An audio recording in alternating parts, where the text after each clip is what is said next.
আমরা যেই সামাজিক অবস্থাতেই জন্ম নেই না কেন, আমাদের প্রত্যেকের জীবনেই চ্যালেঞ্জ রয়েছে। যারা আর্থিক সংকটে জন্ম নেন তাদের জীবনের চ্যালেঞ্জ একরকম, যারা যুদ্ধের মাঝে জন্ম নেন তাদের চ্যালেঞ্জগুলো আরেক রকম।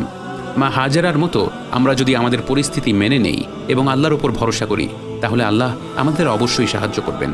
কিন্তু শুধু তাই নয়, প্রতি বছর পবিত্র হাজ্জে মানুষ মা হাজেরার মতো সফা এবং মারওয়া পাহাড়ে 7 বার সাই করে বা ছুটে চলে, নিজেকে মনে করিয়ে দেওয়ার জন্য যে শুধু আল্লাহর উপর ভরসা করে বসে থাকলেই হবে না, আমাদেরকে নিজ উদ্যোগে সমাধান খুঁজতে হবে। আপাত দৃষ্টিতে কোনো পথ, কোনো উপায় না থাকলেও সাধ্যমতো চেষ্টা করতে হবে বাধা অতিক্রম করার জন্য।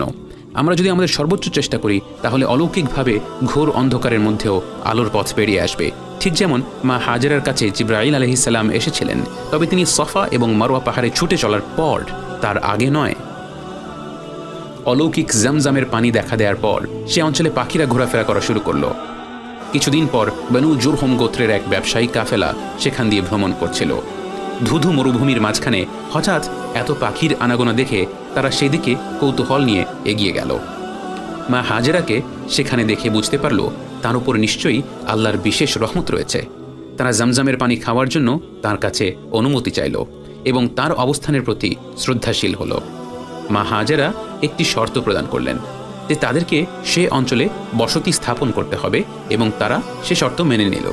জমজমের কুয়াকে ঘিরে একটি নতুন জনবসতি গড়ে উঠল, যেখান থেকে প্রাচীন আদনানী আরব জাতির শুরু এবং যে গোষ্ঠী থেকেই পরবর্তীতে কোরাইশ বংশের উৎপত্তি। ইসমাইল আলাইহিস সালাম বনু জুরহুম গোত্রের লোকদের সাথে আনন্দে বেড়ে উঠতে লাগলো এবং তারাও ছোট্ট ইসমাইলকে অত্যন্ত ভালোবাসত।